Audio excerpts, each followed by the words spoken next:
আসসালামু আলাইকুম প্রিয় ছাত্রছাত্রীবৃন্দ, অনলাইন লাইভ ক্লাসে আমি তোমাদেরকে স্বাগত জানাচ্ছি। আমি মোহাম্মদ ফারুক হোসেন, সহকারী অধ্যাপক হিসাব বিজ্ঞান বিভাগ, সরকারি সোহরাওয়ার্দী কলেজ পিরোজপুর। আজ আমি একাদশ শ্রেণীর ব্যবসা শিক্ষা শাখার হিসাব বিজ্ঞান প্রথম পত্রের অধ্যায় প্রথম হিসাব বিজ্ঞান পরিচিতি দ্বিতীয় ভাগ ঘটনা ও লেনদেন এই অধ্যায়ের আমি ম্যাথমেটিক্যাল প্রবলেম সলভ করে দেব। এর আগে আমি হিসাব বিজ্ঞান কাকে বলে এর বিস্তারিত সংজ্ঞা, কয়েকজন রাইটারের সংজ্ঞা বিশ্লেষণ করেছিলাম, ব্যাখ্যা বিশ্লেষণ করেছিলাম। এছাড়া হিসাব বিজ্ঞান গুরুত্ব, প্রয়োজনীয়তা এবং উদ্দেশ্যসমূহ আমি আলোচনা করেছিলাম। দ্বিতীয় ভাগ থেকে আমি ঘটনা কি, ঘটনা কত প্রকার ও কী কী, লেনদেন কি, লেনদেনের আধুনিক হিসাব শাস্ত্রবিদদের মতে লেনদেন কাকে বলে এ বিষয়ে আমি ব্যাখ্যা বিশ্লেষণ করেছিলাম। এরপরে আমি একটি ম্যাথমেটিক্যাল প্রবলেম সলভ করেছিলাম। আজকেও একটি ম্যাথমেটিক্যাল প্রবলেম সলভ করব। আশা করি তোমরা আমার ক্লাসটি মনোযোগ দিয়ে শ্রবণ করবে এবং সাথে সাথে নোট করে নেবে, যাতে তোমরা ব্যাপকভাবে উপকৃত হতে পারো। আমি প্রথমে প্রশ্নটি তুলে তারপরে প্রবলেমটি সলভ করে দিচ্ছি।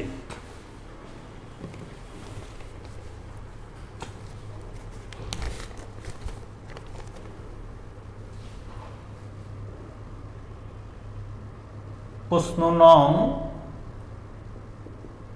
5, জনাব সানি জুবায়ের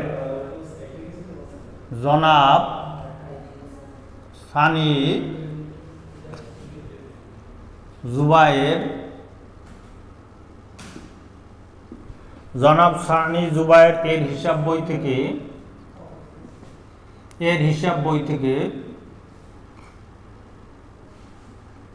বই থেকে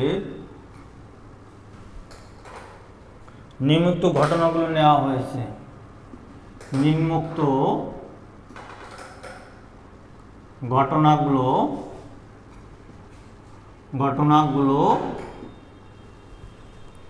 নেওয়া হয়েছে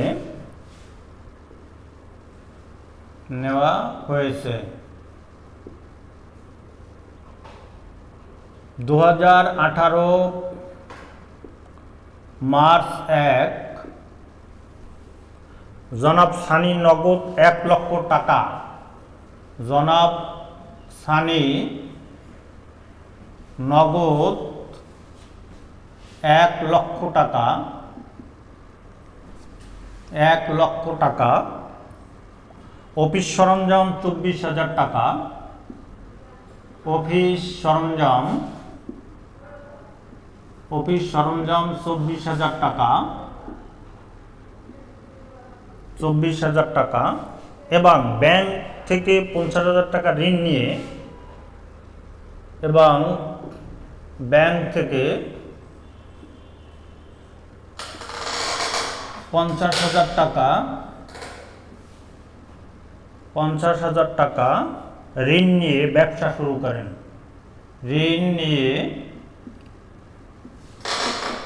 ব্যবসা শুরু করেন।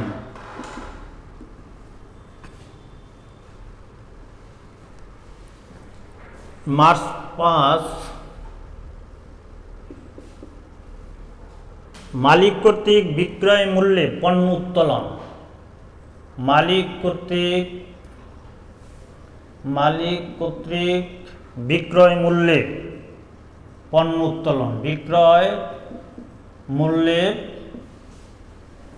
উত্তোলন।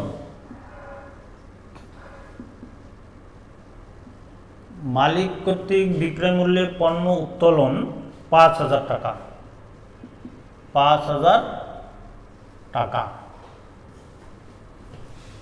মার্চ 10 পণ্য বিক্রয় 80,000 টাকা। পণ্য বিক্রয় 80,000 টাকা। 80,000 টাকা। 50% নগদে 50% নগদে, 30% চেকে, 30% চেকে এবং 20% নোটের মাধ্যমে, এবং 20% নোটের মাধ্যমে। পণ্য বিক্রি 80,000 টাকা, 50% নগদে, 30% চেকে এবং 20% নোটের মাধ্যমে। 15 মালিকের ছেলের স্কুলের বেতন প্রদান। মালিকের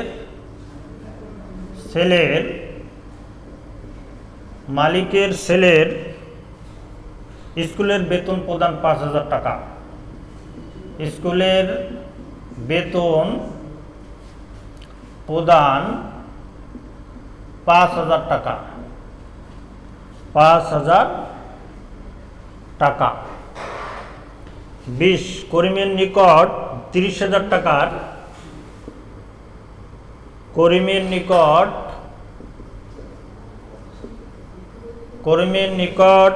30,000 টাকার মাল বিক্রয়ের, 30,000 টাকার মাল বিক্রয়ের ফরমাইশ পাওয়া গেল, ফরমাইশ পাওয়া গেল।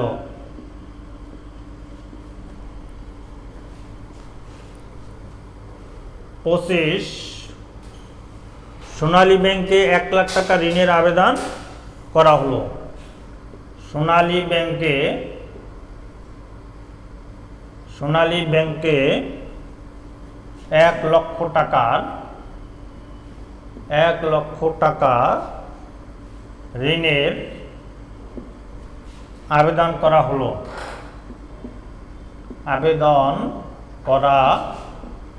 হলো।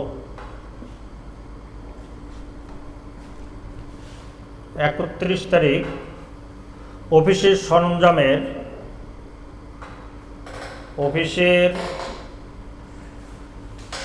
সরঞ্জামের বার্ষিক 10% অবচয় ধার্য করা হলো। বার্ষিক 10% অবচয় ধার্য করা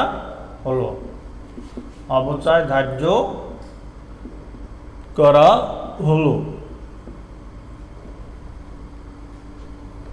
করণীয় যা যা করতে হবে: ক, লেনদেন নয় এমন ঘটনাগুলি চিহ্নিত করো। লেনদেন নয় এমন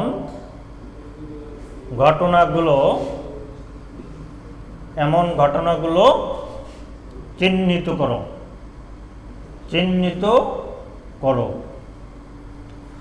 খ, মার্চ 5 তারিখ থেকে 31 তারিখ পর্যন্ত, মার্চ 5 থেকে 31 তারিখ পর্যন্ত সংগঠিত লেনদেন চিহ্নিত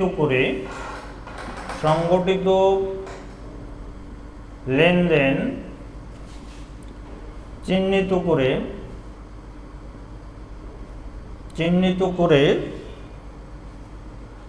সমীকরণ পদ্ধতিতে ব্যাখ্যা করো। সমীকরণ পদ্ধতিতে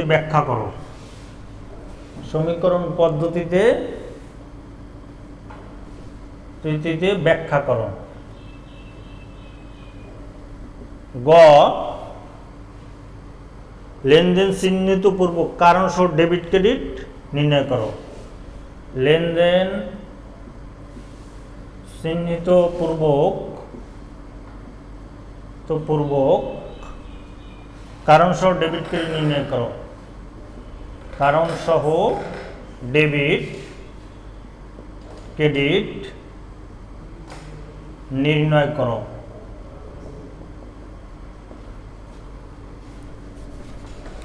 প্রিয় ছাত্রছাত্রীবৃন্দ, প্রশ্নটি এবার একটু লক্ষ্য করো। জনাব সানি জুবায়েরের হিসাব বই থেকে নিম্নোক্ত ঘটনাগুলো নেওয়া হয়েছে। 2018 মার্চ 1 জনাব সানি নগদ 1 লক্ষ টাকা এবং অফিস সরঞ্জাম 24,000 টাকা এবং ব্যাংক থেকে 50,000 টাকা ঋণ নিয়ে ব্যবসা শুরু করেছেন।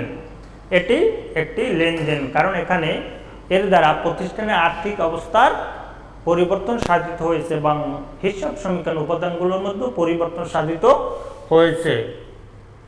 তো এখানে যে জাবেদাটা হবে সেটা হচ্ছে নগদান হিসাব ডেবিট, অফিস সরঞ্জাম হিসাব ডেবিট, ব্যাংক ঋণ হিসাব ক্রেডিট এবং মূলধন হিসাব ক্রেডিট।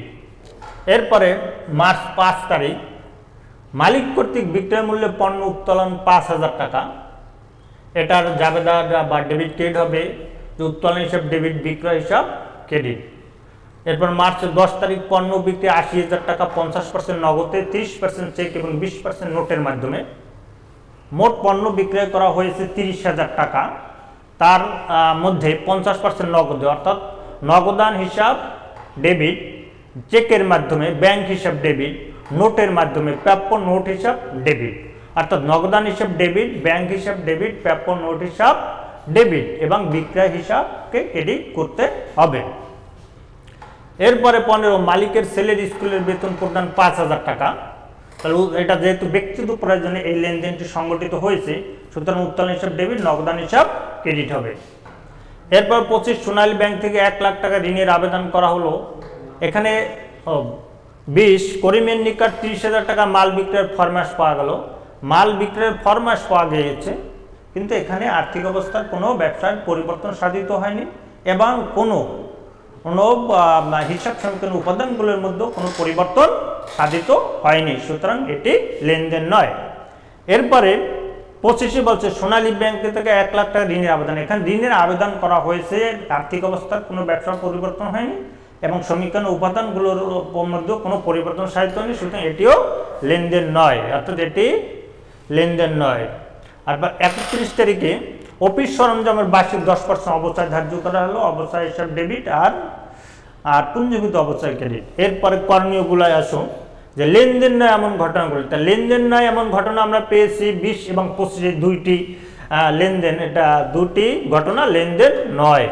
যেমন কর্মীর নিকট 30,000 টাকার মাল বিক্রয়ের ফরমাস পাওয়া গেল, এটি লেনদেন নয়। আর কারণ আমি আগে বলেছি সোনালী ব্যাংক থেকে 1 লাখ টাকা ঋণের আবেদন করা হয়েছে, এটিও লেনদেন নয়। কারণটা আগেই বলেছি যে এটার দ্বারা ব্যবসা প্রতিষ্ঠানের আর্থিক অবস্থার কোনো পরিবর্তন সাধিত হয়নি এবং সমীকরণ উপাদানগুলোর মধ্যে পরিবর্তন সাধিত হয়নি। যদি এই দুটোর একটাও পরিবর্তন হয় সেটি লেনদেন হিসেবে চিহ্নিত হবে না। এরপর মার্চ 5 তারিখ থেকে 31 তারিখ পর্যন্ত সংগঠিত লেনদেন চিহ্নিত করার সমীকরণ পদ্ধতি, এটা করে দিতে হবে। আর লেনদেন চিহ্নিত কারণ ডেবিট ডেবিটকে আলোচনা করছি, তারপর আমি এটা করে দিচ্ছি, সলভ করে দিচ্ছি।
প্রথমে কতে বলেছে যে লেনদেনে এমন ঘটনাগুলো চিহ্নিত করো।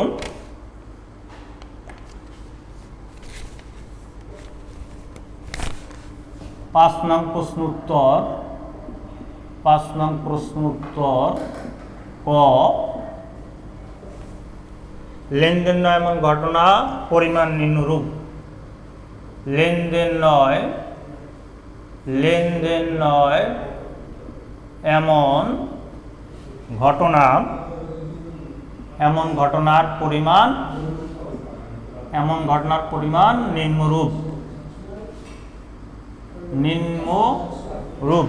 এমন ঘটনার পরিমাণ নির্ণয়, এমন ঘটনার পরিমাণ নির্ণয়,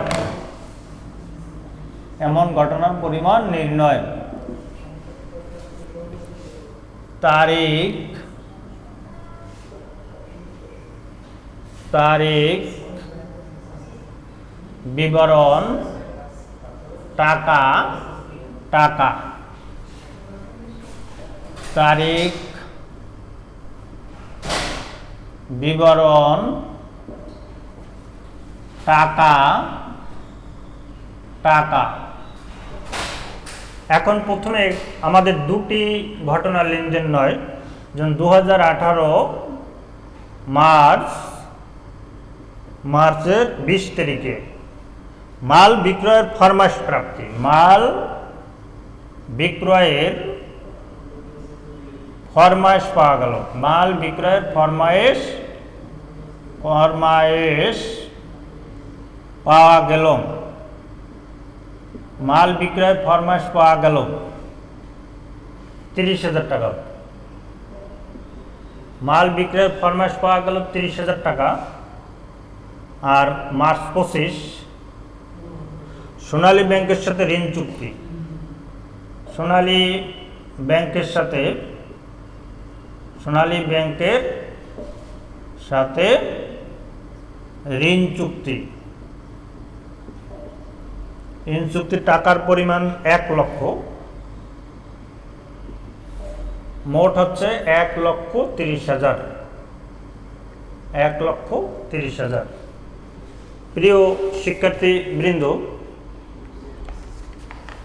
লেনদেন নয় এমন ঘটনার পরিমাণ এখানে প্রশ্নে জানতে চেয়েছে, সেটা আমি সলভ করে দিয়েছি যে লেনদেন নয় এমন ঘটনার পরিমাণ হচ্ছে মোট 1,30,000 টাকা।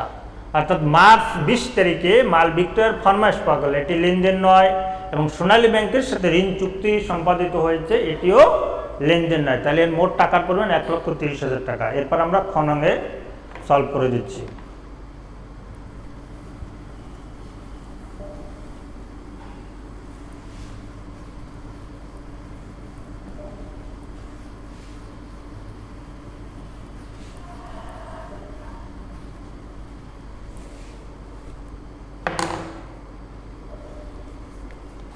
পাঁচ থেকে 31 তারিখ পর্যন্ত, 5 থেকে 31 তারিখ পর্যন্ত ঘটনাসমূহ লেনদেন কিনা সমীকরণ পদ্ধতিতে কারণ সহ ব্যাখ্যা প্রদান করতে হবে। 5 থেকে 31 তারিখ পর্যন্ত। 5 নং প্রশ্ন উত্তর খ। 5 নং প্রশ্ন উত্তর খ। 5 থেকে 31 তারিখ পর্যন্ত, 5 থেকে 31 তারিখ পর্যন্ত ঘটনাসমূহ লেনদেন কিনা, ঘটনাসমূহ লেনদেন কিনা সমীকরণ পদ্ধতিতে কারণ সহ ব্যাখ্যা, সমীকরণ পদ্ধতিতে কারণ সহ ব্যাখ্যা।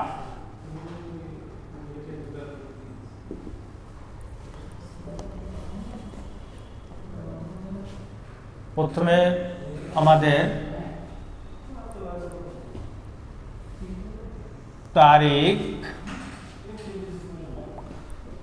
লেনদেন কিনা, প্রথমে তারিখ লেনদেন কিনা আর কারণ সহ ব্যাখ্যা। প্রথমে তারিখ, তারপর লেনদেন কিনা, সমীকরণ পদ্ধতিতে কারণ সহ ব্যাখ্যা, সমীকরণ পদ্ধতিতে কারণ সহ ব্যাখ্যা, সমীকরণ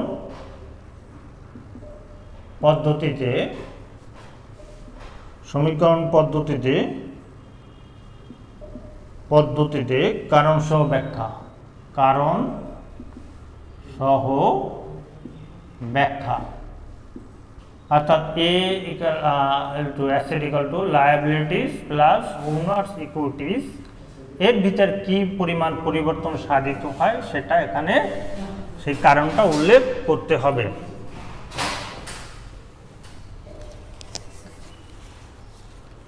পাঁচ তারিখের লেনদেনে বলেছে যে মালিক কর্তৃক বিক্রয় মূল্যে পণ্য উত্তোলন।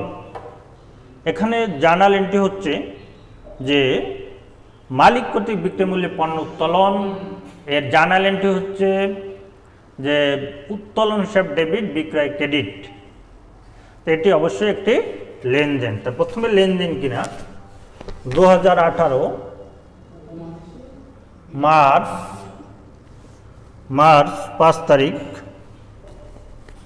এটি লেনদেন, এটি লেনদেন, এটি লেনদেন। এখন সমীকরণ পদ্ধতিতে ব্যাখ্যা, যেহেতু বলেছে যে উত্তোলন হিসাব ডেবিট, উত্তোলন হিসাব ডেবিট এবং বিক্রয় হিসাব ক্রেডিট, এর দ্বারা মালিকানা সত্ত্ব পরিবর্তন, মালিকানা সত্ত্ব কি হয়েছে, হ্রাস পেয়েছে, এবং বিক্রয় অর্থাৎ বিক্রয় ক্রেডিট অর্থাৎ আয় বৃদ্ধি পেয়েছে। তো মালিকানা সত্ত্ব হ্রাস পেয়েছে, মালিকানা সত্ত্ব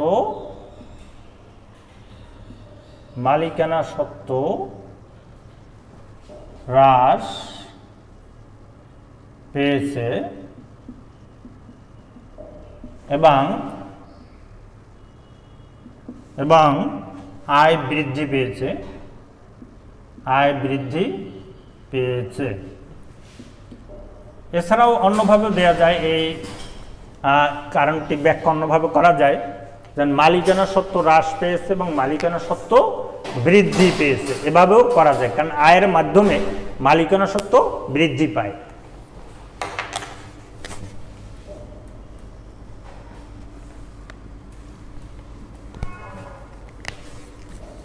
এরপরে 10 তারিখে পণ্য বিক্রি 80,000 টাকা, 50% নগদে, 30% চেক এবং 20% নোটের মাধ্যমে।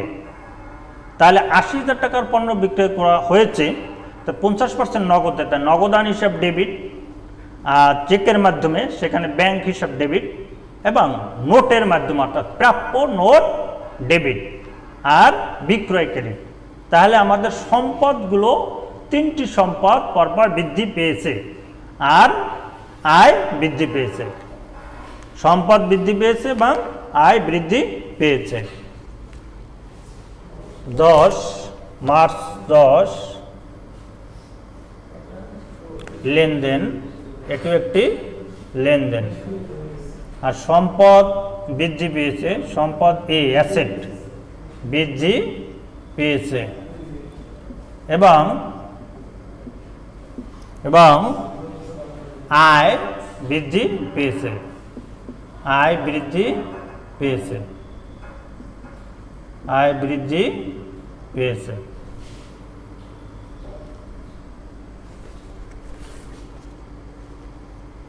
এরপরে বলা হয়েছে যে মালিকের ছেলের স্কুলের বেতন প্রদান 5,000 টাকা, এটি দ্বারা উত্তোলন হিসাব ডেবিট, যেহেতু ব্যক্তিগত প্রয়োজনে সংগঠিত হয়েছে, তাই উত্তোলন হিসাব ডেবিট হবে এবং নগদান হিসাব ক্রেডিট হবে। তা উত্তোলন হিসাব ডেবিট এটি লেনদেন এবং নগদান হিসাব ক্রেডিট। এখানে সম্পদ হ্রাস পেয়েছে এবং মালিকানা সত্ত্ব হ্রাস পেয়েছে, মালিকানা সত্ত্ব হ্রাস পেয়েছে এবং সম্পদ হ্রাস পেয়েছে। তারিখ হচ্ছে 15। লেনদেন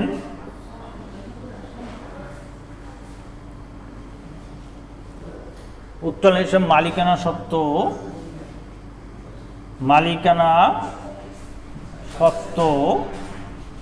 হ্রাস পেয়েছে এবং সম্পদ হ্রাস পেয়েছে,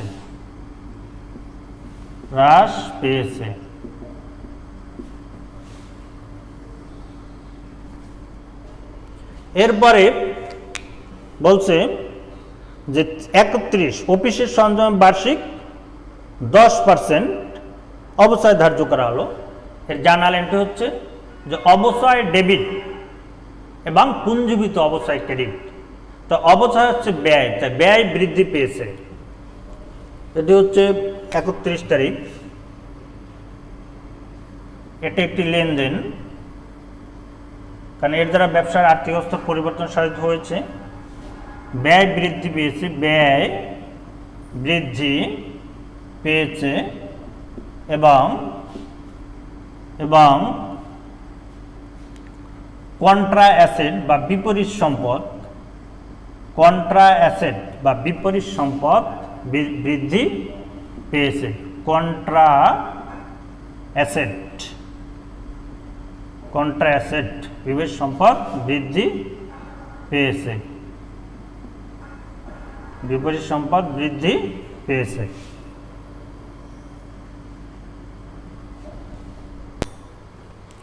প্রিয় শিক্ষার্থীবৃন্দ, খ নং প্রশ্নের উত্তরটি তোমরা দেখেছো, এটি সলভ করা হয়েছে এবং সেটি বুঝিয়ে দিয়েছি। এবার গতে বলেছে যে লেনদেনগুলি চিহ্নিতপূর্বক কারণসহ ডেবিট ক্রেডিট, এটি আমি কারণসহ ডেবিট ক্রেডিট প্রথমে আলোচনা করেছি, এটা তোমরা নিজে বাসায় কাজ করে নেবে, এটি হোমওয়ার্ক থাকবে। তোমরা এ পর্যন্ত আমার ক্লাসের সময় শেষ। তোমরা আশা করি ভালো থাকবে, সুস্থ থাকো, সুন্দর থাকো। করোনা ভাইরাসের মধ্যে মহান আল্লাহ তাআলা আমাদের সবাইকে হেফাজত করুন, আমিন। আল্লাহ হাফেজ।